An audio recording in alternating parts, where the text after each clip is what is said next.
मेरे तमाम सुनने वालों को मेरा सलाम। पूरी हॉरर फैमिली को मेरी तरफ से ईद मुबारक। अल्लाह ताला इस ईद को आप लोगों के हक में बेहतर फरमाए। आज जो वाकया मैं आप लोगों के लिए लाया हूं, वो वाकया आप सबको अंदर तक हिलाकर रख देगा। मेरी आपसे गुजारिश है कि आयतुल कुर्सी पढ़कर अपने ऊपर दम कर लें।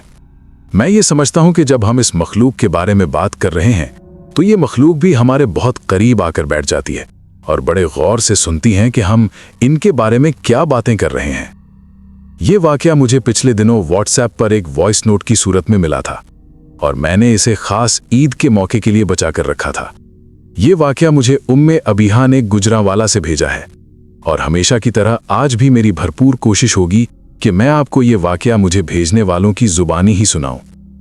मेरा नाम रिजवान अहमद सिद्दीकी है और ये वाकया मेरे साथ मेरी पिछली जॉब के दौरान एक हॉस्पिटल की नाइट शिफ्ट में पेश आया और मेरी लाइफ का सबसे खौफनाक हादसा बनकर रह गया।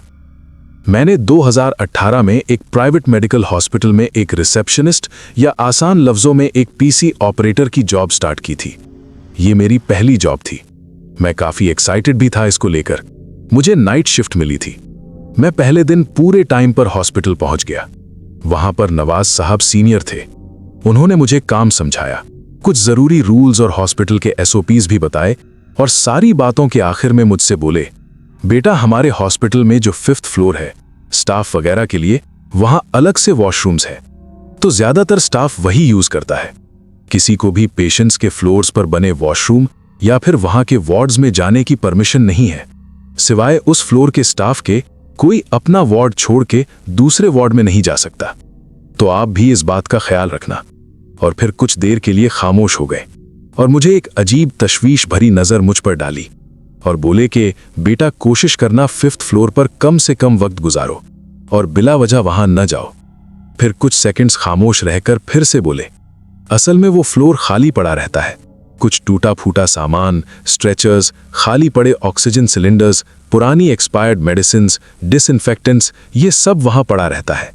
मानो वो फ्लोर एक स्टोर रूम हो, इसलिए वहां कोई नहीं जाता, सिर्फ वॉशरूम यूज करते हैं बस। मैंने भी उनकी हां में हां मिलाई। मुझे उस फ्लोर से वैसे भी कोई सरोकार था भी नहीं। मैं जाकर अपने पीसी पर बैठ गया और मेरे बराबर में बैठा दूसरा लड़का गुलशेर मुझे काम समझाता रहा। आहिस्ता आहिस्ता दिन गुजरते गए।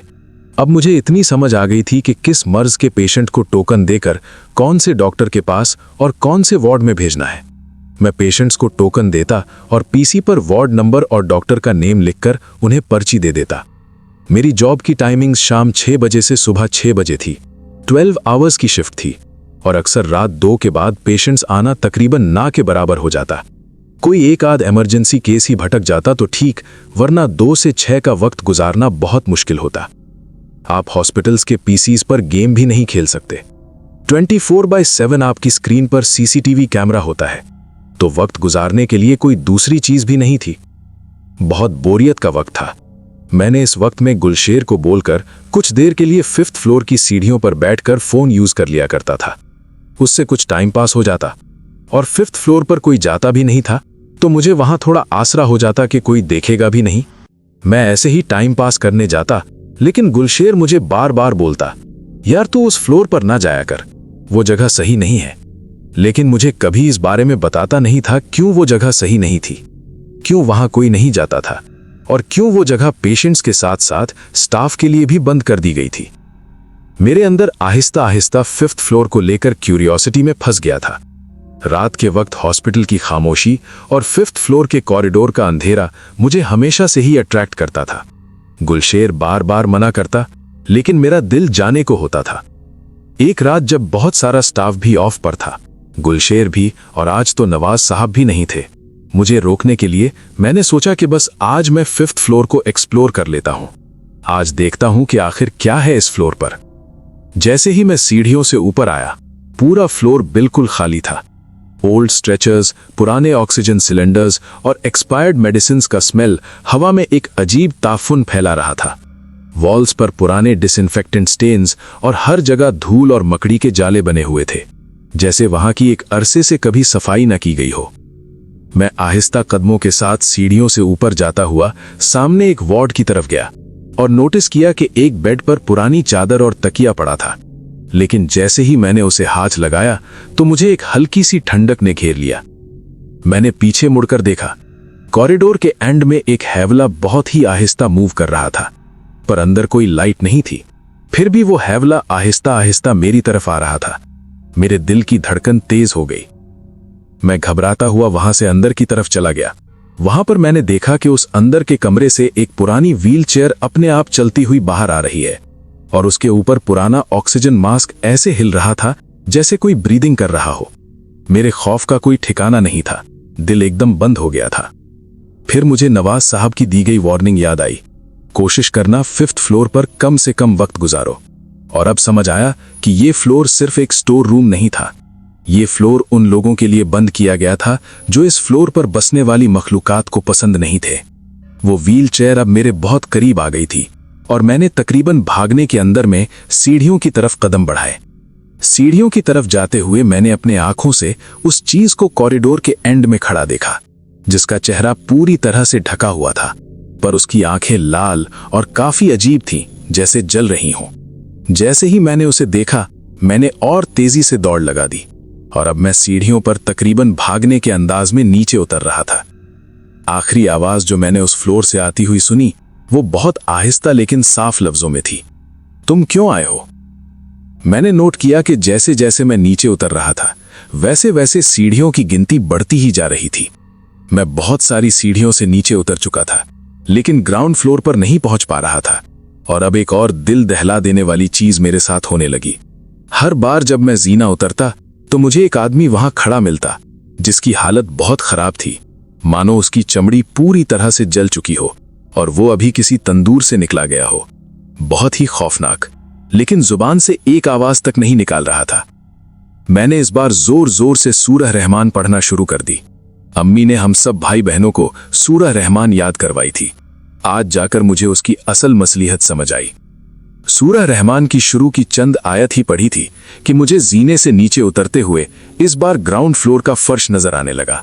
मैं खुशी से पागल होने को था, मानो किसी प्यासे आदमी को सहरा में तालाब नजर आ गया हो। मुझ में शादी मुर्ग किसी कैफियत तारी हो गई थी। मैं जैसे ही ग्राउंड फ्लोर पर पहुंचा, बेहोश होकर वहीं गिर पड़ा। मुझे जब होश आया तो हॉस्पिटल के कुछ कंपाउंडर मुझे व्हील चेयर पर डालकर इमरजेंसी में ले जा रहे थे। अगले दिन गुलशेर और बिलखुसूस नवाज साहब ने मुझे बहुत सुनाई। नवाज साहब ने कहा, बरखुरदार, तुमने बहुत गलत किया। बिना किसी को बताए उस फ्लोर पर क्यों गए थे, वो भी उसके अंदर के वार्ड्स में? तुम्हें क्या सूझी थी जो तुम मौत का सामना करने वहां पहुंच पिने? फिर उन्होंने बेड पर ही बैठकर बाकी सबको रूम से बाहर जाने का कहा। जब सब बाहर चले गए तो उन्होंने मुझे 5th फ्लोर का सारा राज खुलकर बताया कि सन 1995 में 5th फ्लोर पर बहुत ही खतरनाक आग लगी थी या फिर लगाई गई थी, अल्लाह ही बेहतर जानता है। लेकिन उस आग में उस फ्लोर पर फंसे पेशेंट्स बुरी तरह से झुलस गए थे। उस जमाने में फायर एक्सटिंग्विशर और जरूरी आग से बचने के आलात भी हॉस्पिटल में दस्तयाब नहीं थे, तो आग ने बहुत जोर पकड़ा था। लेकिन अजीब बात यह थी कि उस आग ने सिर्फ 5th फ्लोर को ही अपनी लपेट में लिया था और पूरी तरह से झुलसा दिया था, मानो किसी ने उस फ्लोर पर मट्टी का तेल छिड़ककर उसे जला दिया हो। पुलिस इन्वेस्टिगेशन हुई, लेकिन कोई सुराग नहीं मिला। उस वाकये को महज एक हादसा बताकर फाइल्स में दफन कर दिया गया। लेकिन उसके बाद से उस फ्लोर के मामलात बिगड़ गए। उस फ्लोर की रेनोवेशन के बाद जब वहां दोबारा पेशेंट्स को रखा गया और स्टाफ को तैनात किया गया, तो वहां रात में अजीबो-गरीब वाकयात पेश आने लगे। कभी किसी नर्स को रात में कोई जला हुआ पेशेंट नजर आता, कभी वहां सीढ़ियों पर कोई स्टाफ मेंबर बेहोश मिलता, तो कभी उस फ्लोर के मरीज अजीब शिकायतें करते कि उन्होंने एक बहुत ही खौफनाक चेहरे वाली उस नर्स को फ्लोर पर ड्यूटी देते देखा, जबकि वहां किसी नर्स की ड्यूटी उस वक्त नहीं होती। मामलात ने जोर पकड़ा और हॉस्पिटल के सीनियर बोर्ड मेंबर्स ने अफवाहें फैलने के डर से उस फ्लोर को स्टोर रूम बना दिया और वहां लोग सिर्फ सामान रखने और वॉशरूम्स यूज करने जाया करते। तब से चीजें थोड़ी नॉर्मल हो गई, लेकिन कल रात तुमने वहां जाकर फिर से उन चीजों को डिस्टर्ब किया। मैंने ये सब सुन के बहुत डर गया था और उस रात के बाद मैंने कभी भी क्यूरियोसिटी की वजह से 5th फ्लोर का रुख नहीं किया। लेकिन कभी कभी रात के टाइम हॉस्पिटल के मेन कॉरिडोर में मुझे शैडोज मूव करते नजर आते हैं, जिन्हें मैं सिर्फ वहम समझकर टाल देता हूं। मैं आज भी वही काम करता हूं, और यहाँ बहुत से स्टाफ मेंबर्स और डॉक्टर्स के साथ उस फ्लोर पर एक न एक वाकया जरूर हुआ है।